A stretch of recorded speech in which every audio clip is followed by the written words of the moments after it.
Good morning. I'm Steve Lentini, and this is Different Thinking for Different Times. I'm your host. This is Season 5, Episode 11.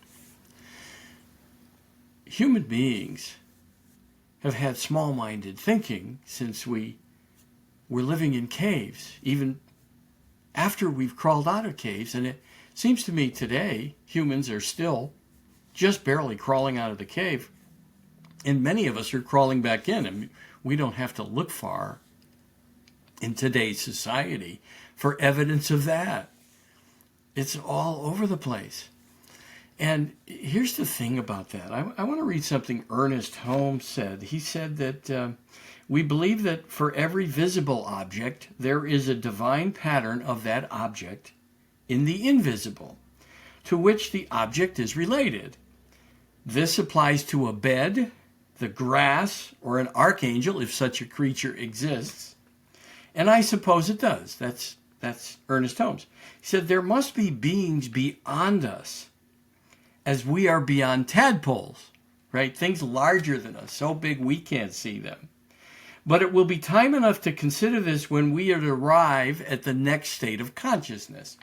And of course, for those of you who have listened to this podcast, you know during my near-death experience, one second, I'm at the end of my bed with two friends visiting, and the next second, I'm one with the infinite, one with everything and nothing, one with pure light, pure consciousness, one with God, or the divine, or the goddess, or the Christ, or the Buddha, the Muhammad. It doesn't matter what you call it. See, that's where we're small-minded. We want to call it one thing and say we're better because it's our way or the highway.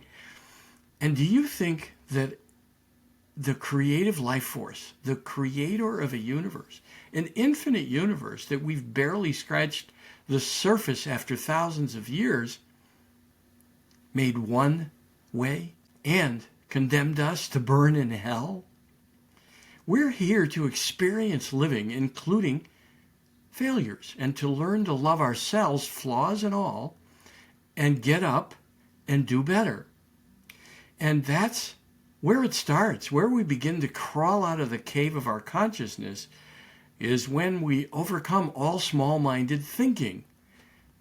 And if you reflect, you know what I'm talking about. You have that voice. I have that voice. Shirzad Shamin, who's CEO of the CTI, the Coach Training Institute, calls it the judge. And he said some days it's so loud he calls it the executioner. Rainier Maria Rilke in the 1800s called it the little hooligan. George Ivanovich Gurdjieff and P.D. Ouspensky called it the machine. You can let the machine run you, or will you run it?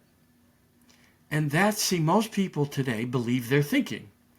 I mean, when you think of any wars, it was small-minded leaders that stirred up small-minded thinkers. If you think of some of the most dastardly leaders, if you just reflect a little bit on even history in the 19th century, or maybe it was the 20th, but in the 1900s, in the 1910s, 20s, 40s, there was such small-minded thinking that it resulted in world wars. And it's up to us to overcome it. And you can see how leaders whip people up into a frenzy, and it's happening today in the Middle East. And they've been trying to overcome small-minded thinking for thousands of years. Just think that the major religions in the Middle East, if you want to say Judaism, Muslim, and Christian, they're all rooted in Abraham, in the Bible. And they all use stories of Noah and Moses and David and Joseph. They share a lot of the same prophets. In fact, Muhammad was one of the first that accepted Jesus as a prophet. And you can say that Jesus said there's ways to get to God, but wasn't that what he came to teach the Jewish people? He was Jewish, and he talked about not being so centered on tradition, but to be centered on each other and helping each other. And when you read the Quran, depending on the interpretation, certainly there are people that espouse violence, but wherever anything sounds small-minded, do you really think that's from the divine, the infinite? It's not what I experienced. All that thinking that I call the acorn brain, I also have another name for it, my small-minded thinker. I won't share that name today, the other name I have for it. All right, I will. I call it the little fucker. That voice wants to enroll me all the time in opportunities to be angry or upset or judge someone. And I think often of what many prophets have said, and I'll say it this way, is that what reaches us was never meant to miss us. And what misses us was never meant to reach us. And that helps me get into the moment, that when I think of, okay, this reached me, so it's meant for me. Let me be with it in a graceful, accepting way. And what misses me wasn't meant to reach me, so that keeps me from lamenting, wanting something else, something other than what has reached me. That's being in the now, like Eckhart Tolle said. But here's something, when you think of the possibility, right, there's something so large, bigger than us that we can't see it, that somewhere are we tadpoles trying to understand? Can you imagine tadpoles trying to understand human beings? So how is it that tadpoles or human beings can understand God or the Creator or the divine, the goddess? 1 second in intensive care, the next second, I'm a drop in the infinite. Immense light, grace, mercy. But these words don't even describe it. Pure consciousness helps. That word that Deepak Chopra has often said, we come from pure consciousness and we return to it. But until we can overcome small-minded thinking in our everyday lives, at home, right, making our children wrong, our spouses wrong, our neighbors wrong, at the supermarket people wrong, you can see all the places that we each do it on a daily basis, yet we expect our leaders to act differently. And you know, our leaders are small-minded. They're doing it all the time. They don't accept accountability for anything, especially today, right? In the United States, we have a two-party system currently. I think we should have 4 or 5 parties. So they'd have to negotiate to come to a majority. But what each party does is say, well, the last administration did that, and the last administration did that, and they all have done it. Every single president in my living lifetime, 71 years, so I voted in a lot of elections. And our Congress does it today. They get up, our leaders and our president gets up today and makes other people wrong so they can be right, instead of talking about compromise and teaching people how to accept one another. In this society, we have a breakdown in communication because we're separating everybody at a time unprecedented in, I would say, the last 50 or 60 years. We're talking, breaking down everybody by sexual preference, by race, by color, by nationality, by religious belief, and we're all one. We're a human race. But it has to begin at home and in your neighborhood. You can do something that's limitless thinking today for someone. You could smile at someone that ordinarily you might judge because they need help. They need some money.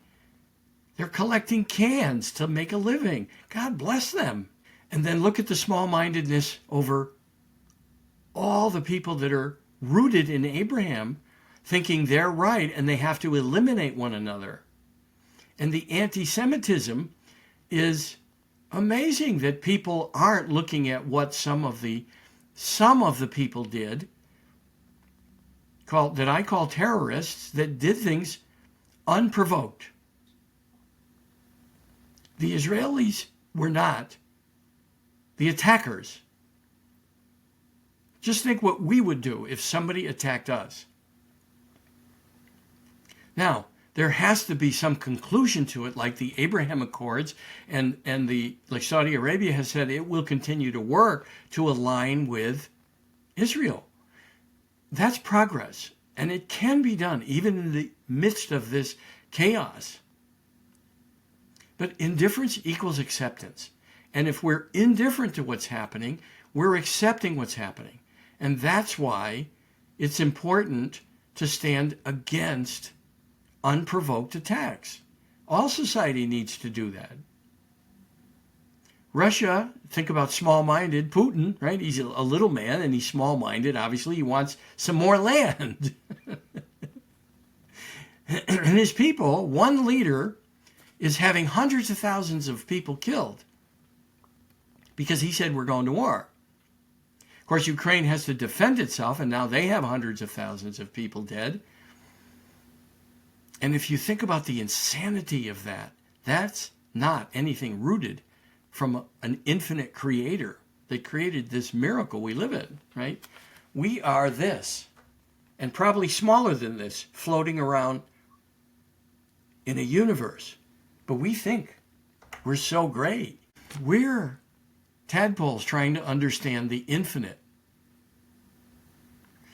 What we can do, though, is manage our own small-minded thinking and expand into infinite thinking. And you have to begin to do that at home.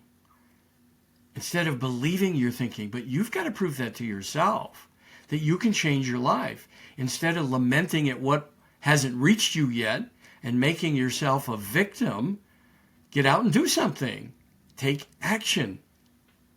And there are ways to develop. The more you think positively, it's been proven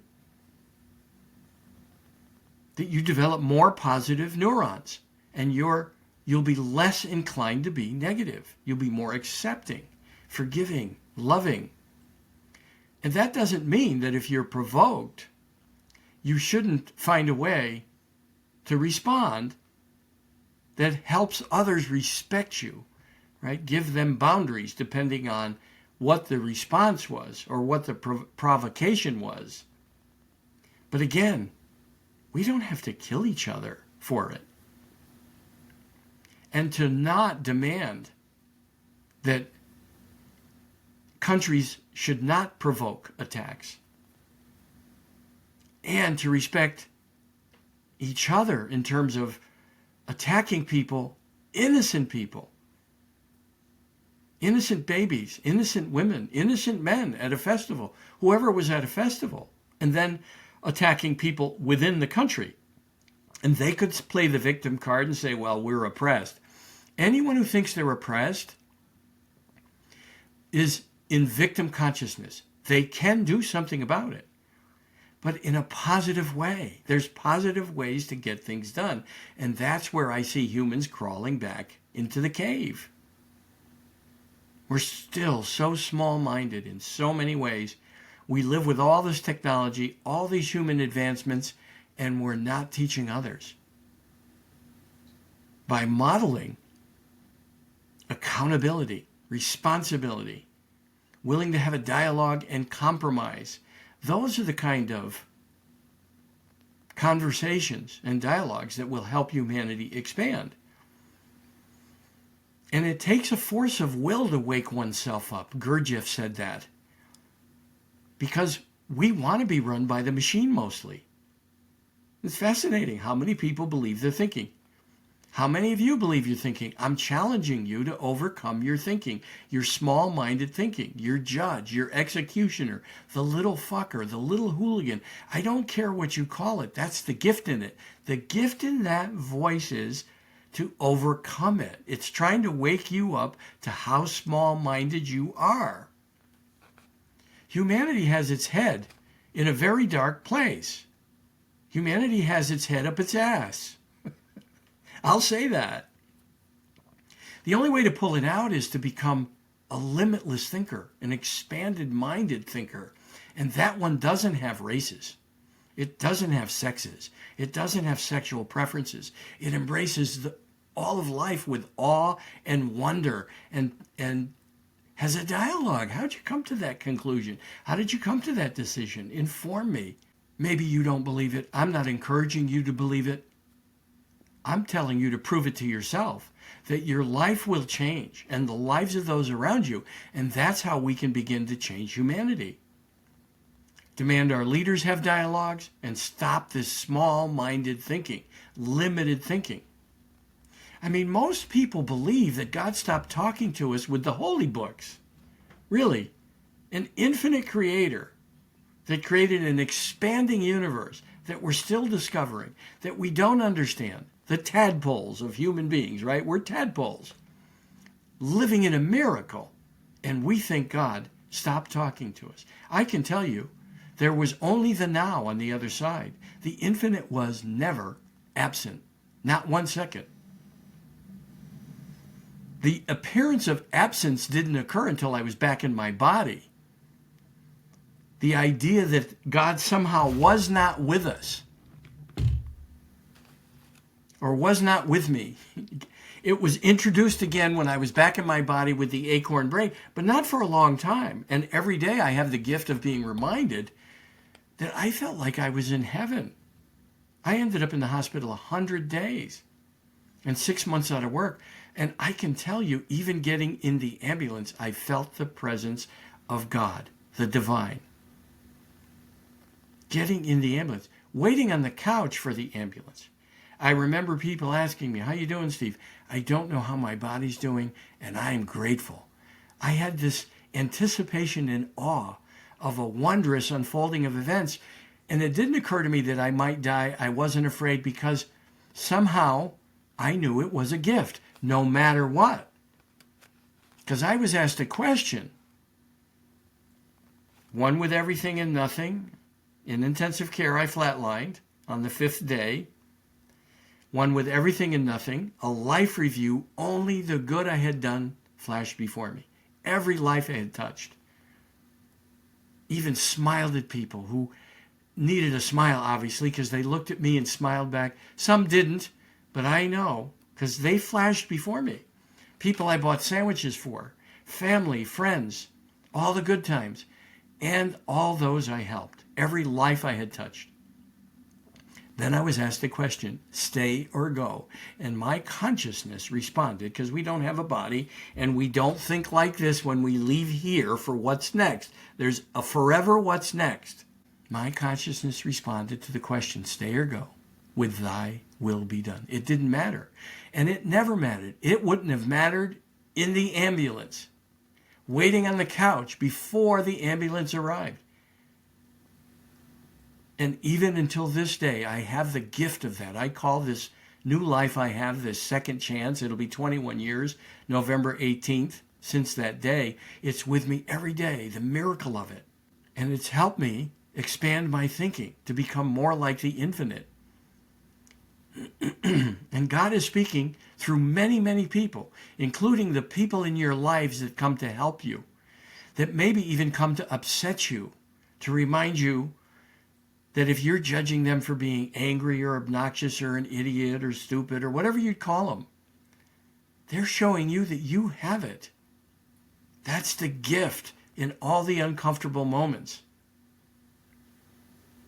That's the gift in even tragedies, to wake us up to our options, to do something different when we see the cost of small-minded thinking. And you don't have to look far today to see it. God is never absent. God is in many writings today, still working through us all. Now, I'm not making any of the ancient writings wrong. What I'm saying is you can read them and see where small-minded consciousness crept into the mind of the writer. Any mention of vengeance or an eye for an eye, revenge, those are small-minded. If it's small-minded, it didn't come from God. But you can still believe that if you like. You have the option. Stay small-minded or expand into what created this infinite miracle we live in and enjoy this gift we've been given. An amazing gift. Go live your life, not in fear of death. Live life. Embrace yourself, flaws and all. We're here to make mistakes. Get up and do better and do good. Thank you. Steve Lentini. You want to be on the show? I've had some guests recently. Email me, steve@stevelentini.com, steve@steve.com. You can come on and challenge me. Remember, I might just ask you, Does that sound like small-minded thinking? Thanks.